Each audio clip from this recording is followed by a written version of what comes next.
22 अप्रैल 2025 ये भारत के लिए काला दिन बनकर सामने आया जब जम्मू कश्मीर के पहलगाम में 26 बेकसूर लोगों को आतंकियों ने जान से मार दिया, वो भी उनका धर्म पूछने के बाद। वो सभी लोग कश्मीर घूमने गए थे, लेकिन आतंकियों ने उनके परिवार की यादों में गम भर दिया। इसके बाद भारत ने जवाबी कार्रवाई की और पाकिस्तान को उनके घर में घुस के मारा। कई सारी चीजों पर बैन लगा दिया, लेकिन पाकिस्तान के गिड़गिड़ाने पर सीज फायर घोषित किया गया था। और अब भारत ने ऑपरेशन सिंदूर के बाद ऑपरेशन शील्ड शुरू किया है, जिससे हवाई हमलों से बचने की ट्रेनिंग अहम देखी जा रही। तो इसी तर्ज पर यह जानना बेहद जरूरी हो जाता है कि आखिर ऑपरेशन शील्ड है क्या। तो नमस्कार, मैं हूं आपके साथ दिव्यांश वर्मा और आप देख रहे हैं इन खबर। पाकिस्तान से तनाव के बीच सीमावर्ती 6 राज्यों में ऑपरेशन शील्ड के तहत सुरक्षा की मॉक ड्रिल की जा रही है, जिसका मेन मोटिव आम लोगों को युद्ध जैसी सिचुएशन के लिए तैयार करना है। इस मॉक ड्रिल के तहत यह बताने की कोशिश की जा रही है कि युद्ध के वक्त खुद को और अपने आसपास के लोगों को कैसे बचाया जा सकता है।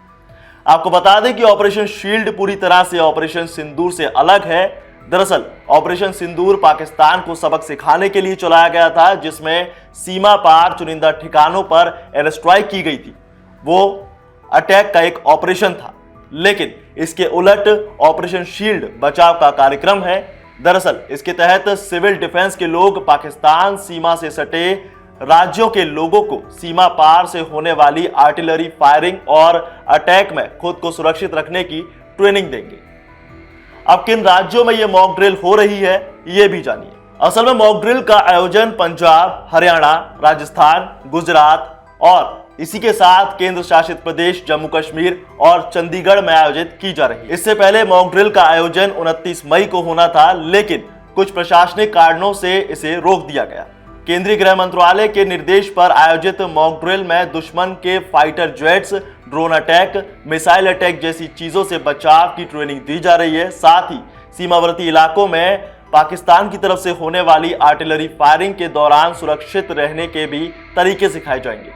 इसमें स्थानीय प्रशासन, सिविल डिफेंस के लोग, एनसीसी, एनएसएस स्वयंसेवक और Bharat scouts and guides cadet शामिल होंगे। इसके अलावा पंजाब में मॉक ड्रिल के दौरान ब्लैकआउट रहेगा। दरअसल पंजाब के प्रवक्ता के मुताबिक मॉक ड्रिल के दौरान संवेदनशील नागरिक इलाकों में इमरजेंसी और जरूरी सेवाओं को छोड़कर बाकी जगहों पर पूरी तरह से ब्लैकआउट रहेगा। इस दौरान एयर रेड सायरन भी बजाए जाएंगे। इस दूसरी सिविल डिफेंस एक्सरसाइज के आयोजन का निर्णय केंद्रीय गृह मंत्रालय के डिफेंस रूल्स 1968 के सेक्शन 19 के तहत दिया गया है और इसमें इन पावर्स का इस्तेमाल किया गया। चलिए अब आपको यह भी बता दें कि आखिर ब्लैकआउट क्यों किया जाता है। दरअसल ऑपरेशन सिंदूर के तुरंत बाद सीमावर्ती जिलों में मॉक ड्रिल की गई थी, और क्योंकि पाकिस्तान से सटे हुए राज्यों को रिस्क ज्यादा होता है, असल में यहां हवाई हमले और ड्रोन हमले होने की गुंजाइश ज्यादा रहती है, और ऐसी सिचुएशन में सरकार का फोकस इन इलाकों में ज्यादा होता है।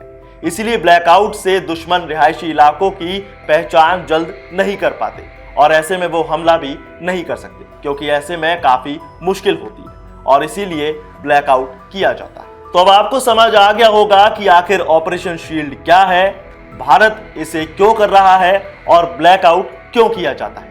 तो इसी बात पर वीडियो को लाइक, शेयर और कमेंट करना ना भूलें और सब्सक्राइब करें इन खबर।